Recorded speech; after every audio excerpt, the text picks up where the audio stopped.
Assalamualaikum warahmatullahi wabarakatuh. Alhamdulillah, puji syukur kita panjatkan kehadirat Allah Subhanahu wa taala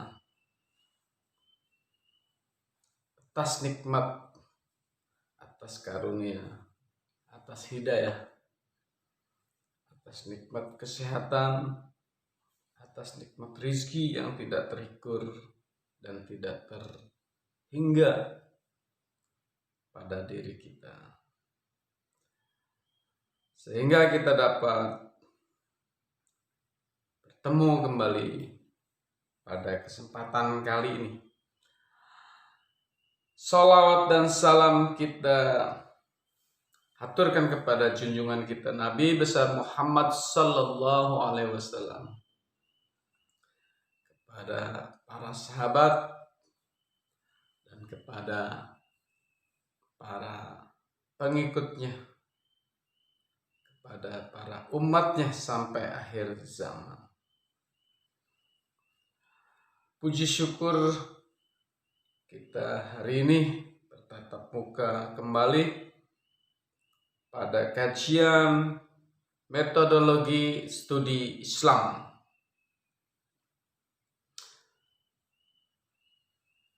Adik-adik yang dirahmati Allah Subhanahu wa taala, minggu lalu kita tidak bisa tayang dan hari ini kita kembali pada aktivitas kita kuliah seperti biasanya. Dan dalam hal ini, kali ini kita dalam mata kuliah metodologi studi Islam akan membahas pada bab 4, yaitu hubungan agama dengan ilmu pengetahuan. Adik-adik yang dirahmati Allah Subhanahu wa taala, di sini kita akan bahas hubungan agama dengan ilmu pengetahuan sosial. Seperti yang kita ketahui, keberadaan agama itu akan mempengaruhi kehidupan sosial di dalam kemasyarakatan kita. Tentu pengaruh agama kepada kehidupan masyarakat sosial kita amatlah urgen, ya, amatlah penting. Bahkan pengaruh kehidupan agama pada masyarakat sosial tentu akan berdampak positif, sehingga di sini kita akan lebih mendalami apa itu hubungan agama dengan ilmu pengetahuan sosial kemasyarakatan. Dunia saat ini tengah memasuki era globalisasi. Telah memasuki era globalisasi, keterbukaan. Dunia sekarang sangat sempit karena era globalisasi dengan dampak positif dan negatifnya. Di antara dampak negatif tersebut misalnya terjadi dislokasi, dehumanisasi, sekularisasi, dan sebagainya. Itu dampak negatif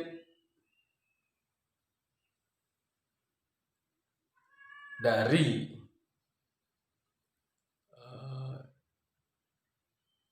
era globalisasi. Jadi di sini ada dislokasi dehumanisasi, sekularisasi. Sekuler adalah memisahkan urusan agama dengan urusan yang bersifat duniawi dan sebagainya. Ini adalah dampak dari negatifnya arus globalisasi tersebut. Kemudian dari arus globalisasi tersebut ada juga dampak positifnya, antara lain terbukanya berbagai kemudahan dan kenyamanan.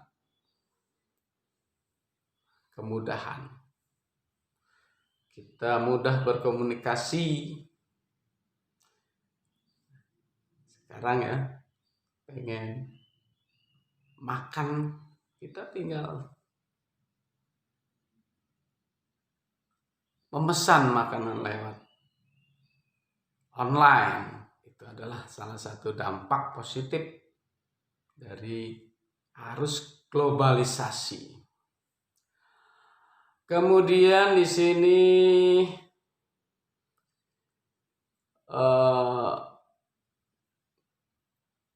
terbukanya berbagai kemudahan dan kenyamanan baik dalam hubungan ekonomi. Tadi hubungan ekonomi yang Bapak sebut bahwa dari era globalisasi ini kita banyak mendapatkan kemudahan dan kenyamanan. Kemudian dari informasi apapun kita sekarang sudah sangat mudah mengakses informasi dari berbagai negara yang ada di dunia ini. Sangat cepat dan sangat terbuka. Bahkan hampir-hampir tidak dapat disembunyikan. Kemudian kenyamanan dan kemudahan dalam teknologi. Perkembangan dari teknologi yang memfasilitasi kemudahan dan kenyamanan pada masyarakat dunia. Kemudian di sini kemudahan dan kenyamanan dalam sosial maupun psikologi. Jadi itu imbas daripada era globalisasi yang berkembang pada saat ini menimbulkan dampak positif dan negatif. Dampak positifnya banyak sekali. Kemudahan dan kenyamanan dalam ekonomi, dalam informasi, dalam sosial, kemudian dalam teknologi, dan sebagainya. Jadi ini menjadi konsekuensi daripada era globalisasi. Kemudian dari kemudahan-kemudahan ini tentu akan berdampak pada perubahan-perubahan dari kehidupan sosial kemasyarakatan baik di Indonesia maupun di dunia secara umum. Adik-adik yang dirahmati Allah Subhanahu wa Ta'ala, semua orang mungkin sepakat bahwa dalam era globalisasi tersebut keutuhan manusia ingin tetap terpelihara dengan baik, dan ilmu pengetahuan sosial diharapkan dapat menjadi salah satu alternatif yang strategis bagi pengembangan manusia. Indonesia maupun yang ada di muka bumi ini. Di sini pengembangan manusia Indonesia seutuhnya pada era globalisasi tersebut. Tentu keinginan kita selalu berharap perubahan-perubahan itu tidak berdampak pada perubahan-perubahan sosial, tetapi tetap perubahan-perubahan itu sangat berdampak pada perubahan sosial. Nah, ini tidak dapat dipungkiri karena dari era globalisasi itu terbuka semuanya. Terbuka semua pengaruh budaya, terbuka pengaruh kebiasaan terbuka, gaya hidup terbuka. Dan itu bagi kita negara yang belum memiliki filter jati diri tentu akan mudah terpengaruh oleh perubahan-perubahan pada era globalisasi tersebut. Baik dari gaya hidup, kita meniru-niru gaya hidup orang-orang luar misalnya. Itu bisa dengan adanya arus globalisasi. Gaya hidup, nah ini kadang-kadang ditiru mentah-mentah. Walaupun itu tidak sesuai dengan karakter budaya Indonesia. Tapi imbasnya luar biasa. Namun demikian, ilmu pengetahuan sosial yang ada sekarang ini dinilai sudah mulai kewalahan dalam menangkap pengaruh budaya-budaya imbas dari era globalisasi tersebut, atau hampir gagal dalam ikut serta memberikan kerangka pemecahan sosial yang timbul dalam era globalisasi tersebut. Hal demikian antara lain disebabkan karena dasar-dasar dan prinsip-prinsip yang dijadikan landasan dalam ilmu pengetahuan sosial tersebut berasal dari filsafat Barat. Jadi dasar-dasar yang diletakkan dalam ilmu pengetahuan kita mengadopsi dari filsafat Barat yang bertumpu pada logika rasional dan cara berpikir empirik. Jadi hanya bertumpu pada logika rasional dan berpikir empirik yang dapat dilihat, yang dapat diobservasi. Nah, ini kecenderungan ini kita sudah bahas dalam kajian yang lain, bahwa ciri-ciri ilmu pengetahuan itu menurut konsep Barat itu hanya bersifat logika rasional dan berpikir empirik. Yang sifatnya irasional, mereka tidak masuk kategori ilmu pengetahuan.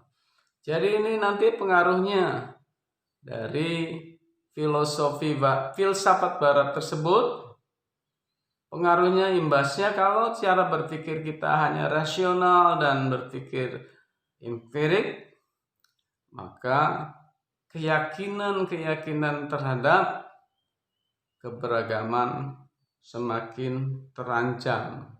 Dia akan cenderung sekuler, memisahkan bahwa urusan dunia tidak terkait dengan agama. Nah, ini bertolak belakang dengan cara berpikir dari filsafat Islam, bahwa seluruh aktivitas urusan sosial kemudian sains itu terikat dengan atau terkait memiliki hubungan yang erat dengan urusan agama. Jadi yang terkait dengan iman. Jadi manusia itu tidak lepas daripada urusan kehidupannya sangat terkait dengan urusan agama. Itu dari prinsip filsafat Islam. Artinya di sini bahwa akal manusia itu digerakkan untuk menggali, untuk menemukan, untuk mengamati semua yang ada di jagat raya ini. Tetapi bekal dari penggerakan akal kita itu adalah semata-mata ciptaan Sang Khalik Allah Subhanahu wa taala. Jadi semua terkait dengan agama. Sebagai salah satu upaya mengatasi kebuntuan dari ilmu pengetahuan sosial yang demikian itu, agama diharapkan dapat memberikan arahan. Ya, di sini pentingnya agama. Dari imbas pengaruh negatif dari era globalisasi itu, untuk mengarahkan, untuk meluruskan, untuk menuntun bahwa perkembangan ilmu pengetahuan itu, kecanggihan daripada teknologi itu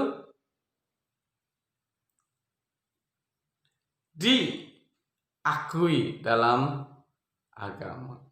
Artinya agama mengikuti dan mengarahkan kita, jangan sampai akidah kita berpindah pada akal. Arahan dan perspektif baru. Jadi diharapkan agama dapat memberikan arahan dan perspektif, cara pandang yang baru, tetapi tidak keluar daripada syariat agama. Sehingga kehadiran agama tersebut terasa manfaatnya oleh para penganut agama. Namun hal demikian membawa kita kepada suatu pertanyaan tentang bagaimanakah seharusnya agama itu ditampilkan. Nah, ini peran agama. Bagaimana sikap yang harus ditampilkan kalangan agamawan? Ini peran agama dalam menghadapi era globalisasi. Agama hadir, memiliki peran dan solusi dalam menjawab tantangan-tantangan yang berkembang dan berubah. Bertolak dari pemikiran di atas, hal ini mencoba mengemukakan pandangan ajaran Islam tentang kepeduliannya terhadap masalah sosial. Pandangan ajaran Islam tentang ilmu pengetahuan sosial dan peran serta sumbangan yang dapat diberikan kaum agamawan terhadap para ilmuwan sosial, dan sebaliknya sumbangan yang diberikan oleh para ilmuwan sosial terhadap para agamawan. Jadi harus ada imbal balik yang saling memotivasi untuk meluruskan bahwa semua ilmuwan, dalam hal ini ilmu pengetahuan, ilmuwan sosial dan agamawan, harus bersinergi untuk menjawab tantangan daripada dampak dari arus era globalisasi. Yang dirahmati Allah Subhanahu wa Ta'ala, kita berangkat menuju pandangan ajaran Islam tentang ilmu sosial. Sejak kelahirannya belasan abad yang lalu, Islam telah tampil sebagai agama yang memberi perhatian pada keseimbangan hidup antara dunia dan akhirat, antara hubungan manusia dengan Allah Subhanahu wa Ta'ala, Tuhan, antara hubungan manusia dengan manusia, hablum minan nas, dan antara urusan ibadah dengan urusan muamalah, urusan dunia, muamalah, ekonomi, kemasyarakatan, sosial, dan lain-lain sebagainya. Jadi di sini jelas bahwa dalam konsep Islam adalah menuju pada keseimbangan antara kehidupan dunia dan kehidupan akhirat. Hubungan dengan Allah, hablum minallah, dan hubungan antara manusia dengan manusia, hablum minan nas, dan hubungan antara ibadah dengan muamalah, urusan dunia. Selanjutnya, jika kita adakan perbandingan antara perhatian Islam terhadap urusan ibadah dengan urusan muamalah, ternyata Islam menekankan urusan muamalah lebih besar daripada urusan ibadah dalam arti yang khusus. Jadi aktivitas kita dalam urusan muamalah itu lebih besar porsinya daripada urusan ibadah. Kenapa demikian? Ibadah itu kita diwajibkan dalam waktu-waktu tertentu, ibadah mahdoh khususnya ya, dalam waktu tertentu yang sudah ditetapkan. Contohnya sholat 5 waktu. Itu ibadah mahdoh yang waktunya ditentukan. Sangat sedikit. Sholat maghrib, sholat isya, sholat subuh, sholat duhur, dan sholat asar. Ditambah sholat-sholat sunnah yang lain. Sangat sedikit. Apalagi dibandingkan dengan tidur, sangat sedikit. Jadi aktivitas yang terbanyak dalam konsep Islam yaitu muamalah. Muamalah porsinya besar. Dan harus diingat bahwa aktivitas kehidupan manusia itu dinilai memiliki value, nilai. Jadi walaupun aktivitas di luar ibadah mahdoh itu punya nilai. Jadi di sini betapa sungguh besar perhatian Islam, konsep Islam terhadap konsep Islam terhadap porsinya sangat besar untuk urusan-urusan yang bersifat muamalah. Dan urusan muamalah itu juga memiliki nilai tidak lebih, artinya atau tidak lebih rendah daripada urusan ibadah mahdoh. Misalnya pedagang yang baik itu mulia. tidak mengurangi timbangan, tidak mengurangi takaran, tidak mengurangi ukuran. Nah, itu memiliki nilai besar, sama dengan nilai-nilai ibadah mahdoh, bahkan mungkin utama. Jadi semua aktivitas daripada kehidupan manusia itu memiliki nilai, maka porsinya besar. Baik, itu menjadi satu perhatian bagi kita, bahwa urusan dunia juga masalah urusan yang terkait dengan agama, punya nilai. Memindahkan paku yang membahayakan orang lain itu punya nilai. Taat pada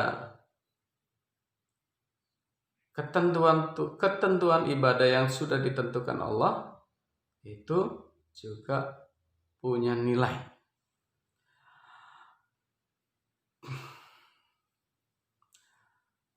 Keterkaitan agama dengan masalah kemanusiaan sebagaimana tersebut menjadi penting jika dikaitkan dengan situasi kemanusiaan di zaman modern ini.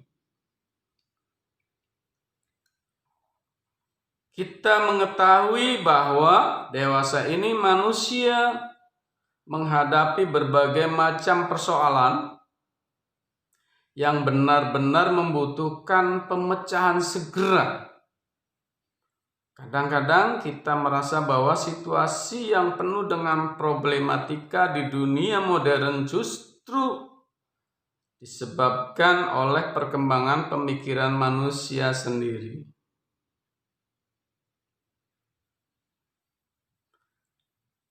Banyak rumah tangga yang tidak harmonis karena teknologi. Makanya kita harus menggunakan teknologi dengan baik. Salah SMS atau salah WA ke HP misalnya, ditangkap menjadi suatu problematika rumah tangga.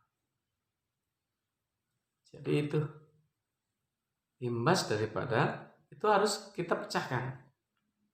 Harus agama menjadi acuan arahan.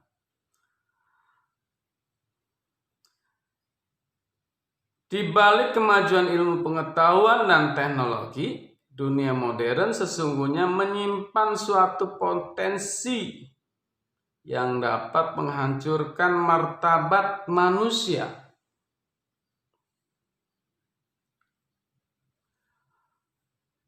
Handphone sekarang sudah tidak terkendali aplikasinya. Sudah tidak terkendali muatan-muatan isinya. Siapa saja bisa berselancar memasuki dunia handphone era globalisasi. Mengakses apapun yang kita inginkan itu sangat mudah. Dulu pada saat kuliah, untuk mencari referensi itu harus ke perpustakaan. Sekarang mencari referensi apapun bisa melalui handphone. Bahkan sekarang ada pendapat bahwa guru itu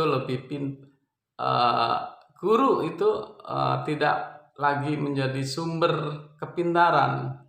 Sekarang yang pintar adalah katanya Google. Nah, itu akibat daripada perkembangan teknologi modern. Itu positif.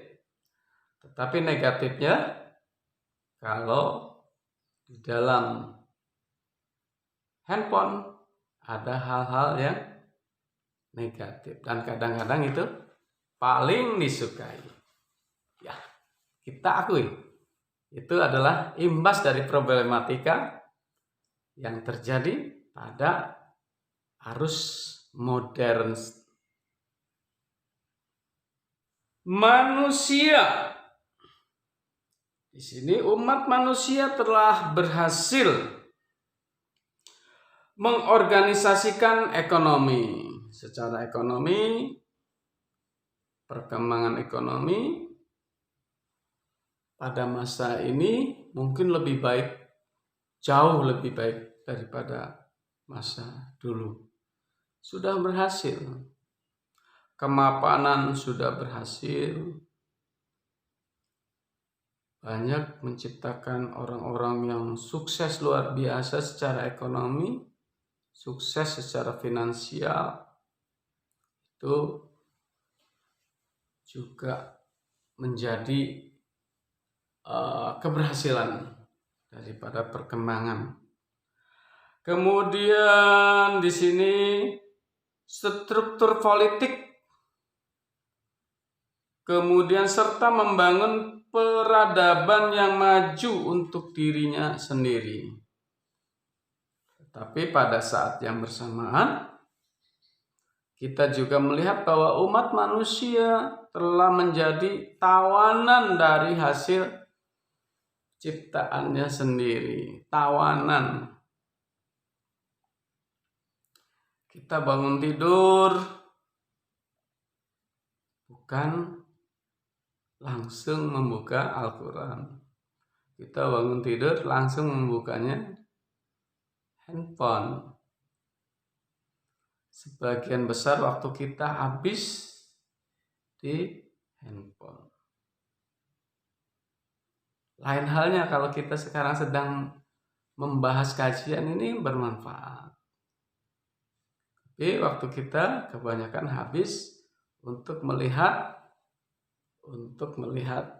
sesuatu yang sifatnya hanya hiburan. Ya. Jadi handphone itu sekarang magnet, sumber ketertarikan daripada minat hampir semua orang. Ya, sampai anak-anak kecil itu sudah memegang handphone. Itu imbas. Jadi manusia sudah ditawan dari hasil ciptaannya sendiri. Sejak manusia memasuki zaman modern, mereka mampu mengembangkan potensi-potensi rasionalnya. Mereka memang telah membebaskan diri dari berbagai belenggu pemikiran mistis dan irasional, dan belenggu pemikiran hukum alam yang sangat mengikat kebebasan manusia. Tapi ternyata di dunia modern ini, manusia tidak dapat melepaskan diri dari jenis belenggu lain, yaitu penyembahan kepada hasil ciptaannya sendiri. Mengagungkan akalnya sendiri. Padahal keterbatasan dari kehidupan manusia sangat temporer. Nah, itu barangkali menjadi tantangan, dan agama menjadi motivasi untuk meluruskan. Dalam keadaan demikian, kita saat ini nampaknya sudah mendesak untuk memiliki ilmu pengetahuan sosial yang mampu membebaskan manusia dari berbagai problema tersebut. Ilmu pengetahuan sosial yang dimaksud adalah ilmu pengetahuan yang dapat digali dari nilai-nilai agama. Jadi harus digali dari nilai-nilai agama.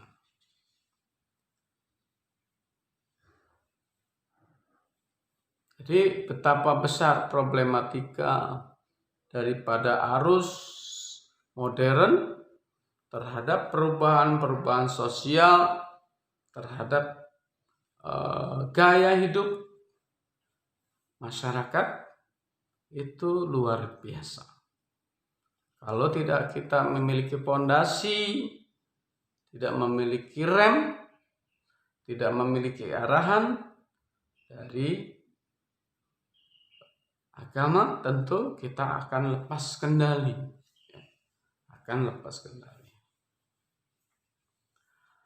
Selanjutnya kita akan melihat ilmu sosial yang bernuansa Islam itu seperti apa. Untuk menjawab apakah peran agama itu memiliki peran yang penting dalam menghadapi tantangan sosial. Dewasa ini ilmu sosial tengah mengalami kemandekan, kepakuman dalam memecahkan berbagai masalah yang dihadapinya. Tidak siap. Kemajuan dari pemikiran yang dituangkan dalam ilmu terapan teknologi tidak siap dari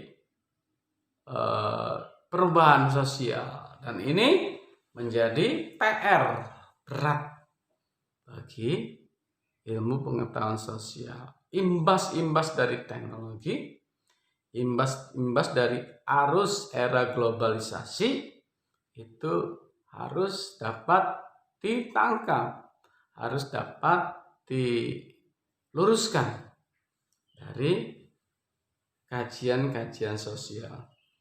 Kita butuh ilmu sosial yang tidak hanya berhenti pada penjelasan fenomena sosial.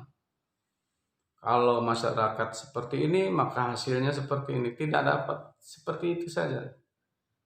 Tetapi dapat memecahkan secara memuaskan. Menurut pakar sosial, ilmu sosial Kunto Wijoyo, kita butuh ilmu sosial profetik, yaitu ilmu sosial yang tidak hanya menjelaskan dan mengubah fenomena sosial, tetapi juga memberikan petunjuk ke arah mana transformasi itu dilakukan, untuk apa dan oleh siapa. Jadi tidak hanya memecahkan masalah fenomena sosial, tapi di sini dapat memberi petunjuk ke arah mana transformasi perubahan-perubahan itu dilakukan, untuk apa dan oleh siapa. Siapa yang berkewajiban untuk itu? Yaitu ilmu sosial yang mampu mengubah fenomena berdasarkan cita-cita dan perspektif tertentu. Perubahan tersebut didasarkan pada 3 hal. Yang pertama, cita-cita kemanusiaan itu seperti apa sebenarnya manusia itu cita-citanya? Lahir, tumbuh, besar, bahagia, kemudian mati, masuk surga. Barangkali itu cita-cita kita. Cita-cita idealis manusia. Bahagia di kehidupan dunia dan bahagia di kehidupan akhirat, itu landasannya orang-orang yang memiliki agama. Tetapi kalau orang-orang yang ateis, tentu dia hanya mementingkan kebutuhan, kebahagiaan yang bersifat duniawi semata, ya. Duniawi semata, jadi sekuler. .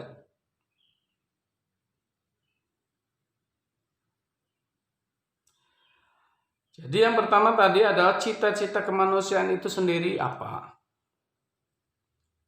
Kemudian yang kedua adalah liberasi. Dan yang ketiga adalah transendensi. Cita-cita profetik tersebut dapat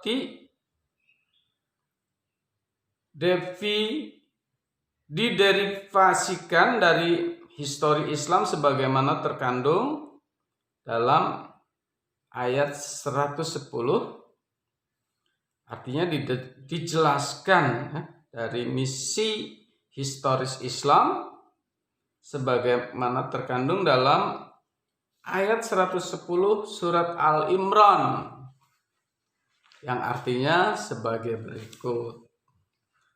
Kamu sekalian adalah sebaik-baiknya umat yang ditugaskan kepada manusia menyuruh berbuat baik, mencegah berbuat mungkar, dan beriman kepada Allah. Jadi di sini nilai-nilai kemanusiaan, humanisasi, liberasi, dan transendensi yang digali dari ayat tersebut dapat dijelaskan secara singkat sebagai berikut. Yang pertama di sini bahwa tujuan humanisasi adalah memanusiakan manusia dari proses dehumanisasi, dari proses industrialisasi yang kini terjadi, terkadang menjadikan manusia sebagai bagian dari masyarakat abstrak, dunia industri abstrak.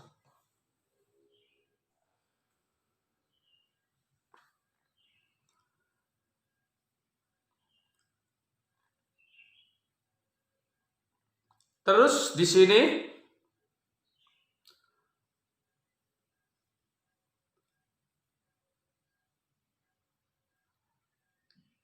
tanpa bahwa dunia industri menjadikan manusia sebagai bagian dari masyarakat abstrak tanpa wilayah kemanusiaannya. Nah, ini maksudnya apa? Jadi tujuan daripada manusia adalah untuk memanusiakan manusia, tetapi bukan untuk menjadikan manusia sebagai robot. Ya, menjadikan manusia sebagai robot dalam dunia industri. Kita menjalani objektivasi ketika berada di tengah-tengah mesin politik dan mesin pasar. Objektif di tengah-tengah mesin politik dan mesin pasar. Melihat manusia reduksionistik dengan cara parsial. Manusia telah menjadi bagian dari sekrup mesin kehidupan. Ya, kalau kita diibaratkan sebagai bagian dari mesin barangkali betul. Tapi ingat bahwa kita ini bukan robot. Jadi kita harus menjadi manusia yang seutuhnya. Keseimbangan antara kehidupan dunia dan akhirat. Tentu itu harus berpegang pada aturan-aturan yang agak bersifat dari agama.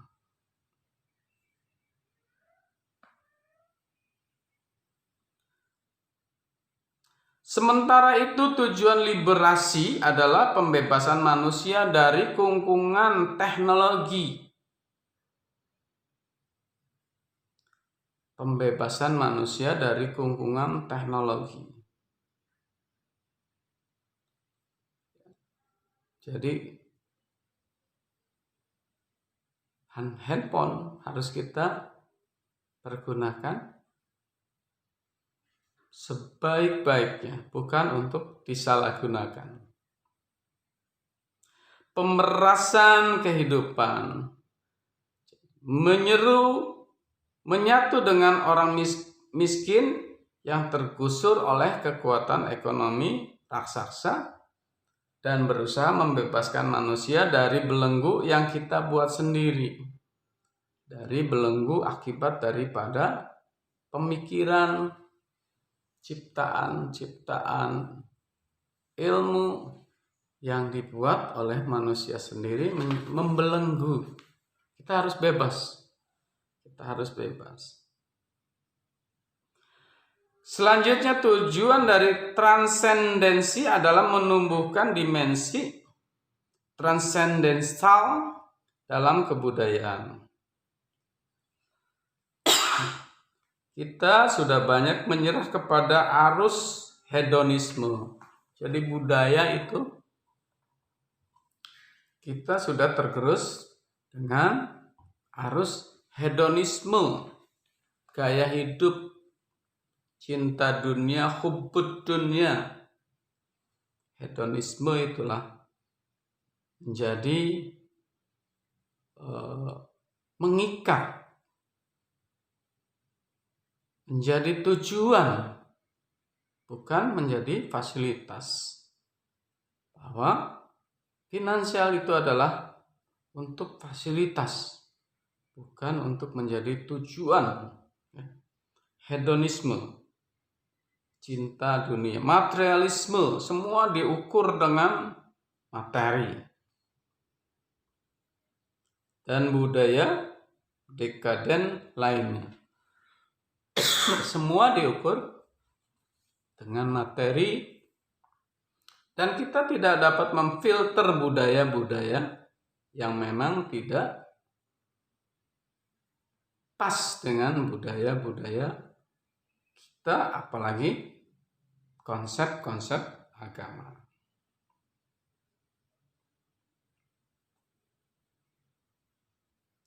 Kini yang harus dilakukan adalah membersihkan diri dengan mengikatkan kembali kehidupan pada dimensi transendentalnya. Kita ingin agar rahmat Tuhan menyertai hidup kita, terlepas dari dimensi ruang dan waktu pada saat kita berserah diri kepada kebesaran Allah Subhanahu wa Ta'ala.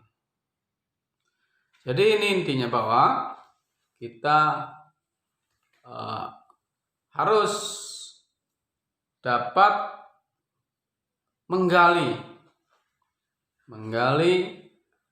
potensi-potensi akibat daripada arus globalisasi dari hal-hal yang tersebut di atas tadi.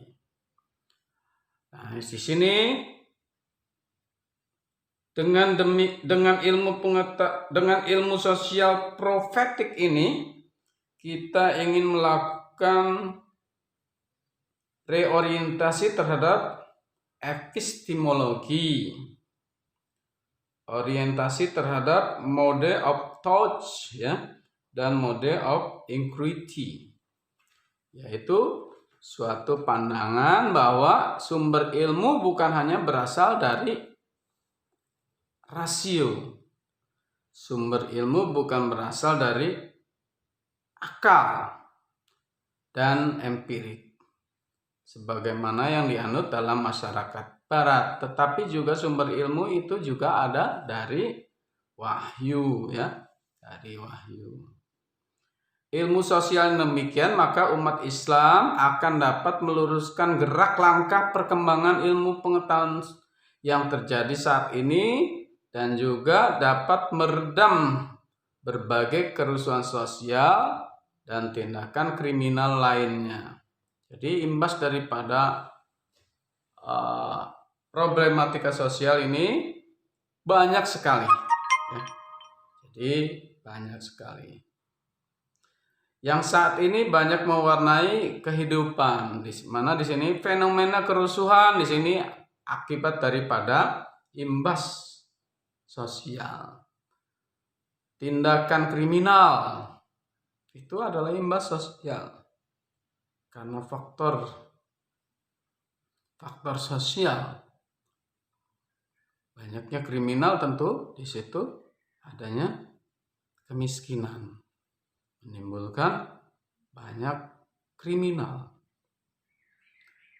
Kemudian kejahatan terhadap perempuan, misalnya pemerkosaan, itu imbas daripada sosial dan lain-lain sebagainya. Dengan ilmu sosial yang demikian itulah kita siap menyongsong era globalisasi abad ini. Jadi kita harus memiliki pondasi kuat untuk menghadapi semua akibat buruk daripada era globalisasi ini. Tapi dari era globalisasi juga kita dapat memetik banyak pelajaran akan ketertinggalan kita dari dunia lain, dari negara lain. Itu juga dapat kita petik untuk mengevaluasi kondisi sosial kita. Tapi yang negatifnya ditinggalkan, yang tidak sesuai dengan budaya dan kehidupan sosial kita. Jadi kita tinggalkan. Jadi kita ambil. Nah, dengan apa itu konsep itu? Tentu dari konsep yang agama. Kita tidak hanya mengandalkan rasio, tapi kita juga meyakini akan wahyu. Meyakini, mengimani akan agama. Dan itu menjadi satu filter buat kita untuk menangkal daripada budaya-budaya yang tidak baik yang masuk ke dalam arus era globalisasi ini. Rahmati Allah Subhanahu wa taala. Peran ilmu sosial profetik pada era globalisasi yang dikemukakan oleh pakar ilmu sosial Kunto Wijoyo. Di sini dengan ilmu sosial profetik yang kita bangun dari ajaran Islam, profetik. Jadi kita melibatkan dengan konsep-konsep Islam untuk menangkal daripada arus era globalisasi ini. Dengan ilmu sosial yang profetik yang kita bangun dari ajaran Islam sebagaimana tersebut di atas, kita tidak perlu takut atau khawatir terhadap dominasi sains barat. Jadi kita tidak perlu takut dan khawatir terhadap dominasi sains barat dan arus globalisasi yang terjadi saat ini. Islam selalu membuka diri terhadap seluruh warisan peradaban. Islam adalah sebuah paradigma terbuka. Islam adalah ajaran terbuka terhadap ilmu pengetahuan, terbuka terhadap peradaban dunia. Kita tidak mengkonsepkan bagaimana bentuk masjid itu harus seperti di Mekah. Islam itu terbuka terhadap budaya lokal. Misalnya masjid-masjid di daerah Jawa memiliki undakan-undakan atau suwunan konsep arsitekturnya berundak 5. Itu kan tidak ada di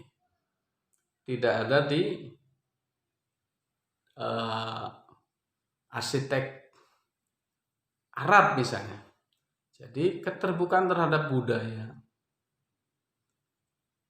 terhadap perkembangan ilmu pengetahuan, terhadap khususnya terbuka terhadap hal yang sifatnya positif. Dengan pondasi yang kuat tentu kita dapat memfilter semua perkembangan daripada ilmu pengetahuan, memfilter semua budaya yang datang dari luar. Yang tidak sesuai maka kita akan tolak, yang sesuai kita akan terima. Sejak beberapa abad yang lalu, Islam mewarisi tradisi sejarah dari seluruh warisan peradaban manusia. Jadi Islam itu terbuka. Bagaimana ilmuwan Islam itu menggali daripada pemikir-pemikir bangsa Yunani, menggali dari peradaban bangsa Persia, menggali peradaban dari India, Cina. Jadi sangat terbuka. Dan menggali kemudian dikembangkan yang terkait dengan ilmu pengetahuan. Kalau sumber agama sudah jelas, Al-Quran dan hadis, di mana di dalamnya memotivasi untuk berikhtiar, untuk mengamati jagat raya ini. Dengan diawali dengan Iqra, membaca seluruh yang ada di alam dunia ini, membaca diri kita, keberadaan kita. Nah itu, jadi kita tidak membangun dari ruang yang hampa. Hal demikian dapat dipahami dari kandungan surat Al-Maidah ayat 3 yang artinya, pada hari ini telah kusempurnakan untuk kamu agamamu dan telah kucukupkan kepadamu nikmatku dan telah kuridhoi Islam itu jadi agama bagimu. Kataku telah kusempurnakan agamaku mengandung arti bukan manusia yang baru atau membangun dari ruang hampa, melainkan dari bahan-bahan yang sudah ada, melainkan dari ajaran-ajaran sebelumnya. Hal demikian dapat dilihat dari kenyataan sejarah. Semua agama dan peradaban mengalami proses meminjam dan memberi dalam interaksi mereka satu sama lain sepanjang sejarah. Dalam bidang ilmu pengetahuan dan teknologi, Islam bukanlah agama tertutup. Islam adalah agama yang sangat terbuka. Islam adalah sebuah paradigma terbuka. Sebagaimana rantai peradaban dunia, Islam mewarisi peradaban yang tadi Bapak sebut, peradaban Yunani dan Romawi di barat, dan peradaban Persia, India, dan Cina di timur. Jadi itu Islam mengembangkan peradaban atau perkembangan ilmu pengetahuan daripada pemikir-pemikir sebelumnya. Dan itu menjadi peran penting dalam peradaban manusia.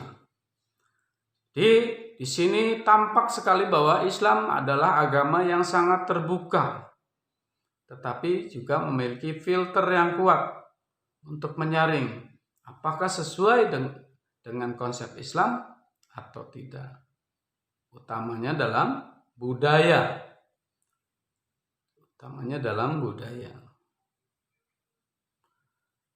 Islam mengembangkan matematika dari India, ilmu kedokteran dari China, kemudian ada sistem pertahanan, kemudian logika dari filsafat Yunani, dan sebagainya. Namun dalam proses penerimaannya itu terdapat dialektika internal, jadi ada dialek, ada diskusi. Misalnya untuk bidang rasional diganti dengan cara berpikir intuitif yang menekankan rasa seperti yang dikenal dalam tasawuf. Jadi dalam rasional tidak hanya mengandalkan rasio akal saja, tetapi ada intuisi, rasa. Al-Quran sebagai sumber utama ajaran Islam diturunkan bukan dalam ruang hampa, melainkan dalam setting sosial aktual. Respon normatifnya merefleksikan kondisi sosial aktual. Meskipun jelas bahwa Al-Quran memiliki cita-cita sosial tertentu. Jadi ini bentuk daripada respon agama terhadap perkembangan ilmu pengetahuan sosial. Dan di sini agama tentu memiliki peran mengarahkan, memberi petunjuk untuk kehidupan sosial masyarakat. Demikian adik-adik, mudah-mudahan bermanfaat buat kita semua bahwa agama menjawab perkembangan daripada ilmu pengetahuan sosial yang terjadi di masyarakat. Bagaimana menanggapi arus pada era globalisasi ini. Bahwa Islam menjawab. Islam agama terbuka, menerima semua peradaban dunia, baik barat maupun timur dari sejarahnya. Tetapi Islam memiliki filter. Islam memiliki filter cara berpikir yang tidak hanya mengandalkan rasio, tetapi juga mengandalkan intuisi. Yaitu Islam meyakini dengan wahyu sebagai iman. Mudah-mudahan bermanfaat buat kita adik-adik, sehat semua, bahagia semua, terhindar dari wabah penyakit ini, kita selamat. Mudah-mudahan kita selalu dilindungi oleh Allah Subhanahu wa taala. Sampai di sini saja. Mohon maaf apabila ada ucapan yang tidak benar datangnya dari Bapak, kebenaran hanya dari Allah. Billahi taufiq wal hidayah. Wassalamualaikum warahmatullahi wabarakatuh. Adik-adik, jangan lupa selalu bersalawat kepada Rasul. Mudah-mudahan kita mendapatkan syafaat di akhirat nanti. Amin, amin. Amin. Allahumma salli ala Sayyidina Muhammad. Allahumma salli ala Sayyidina Muhammad.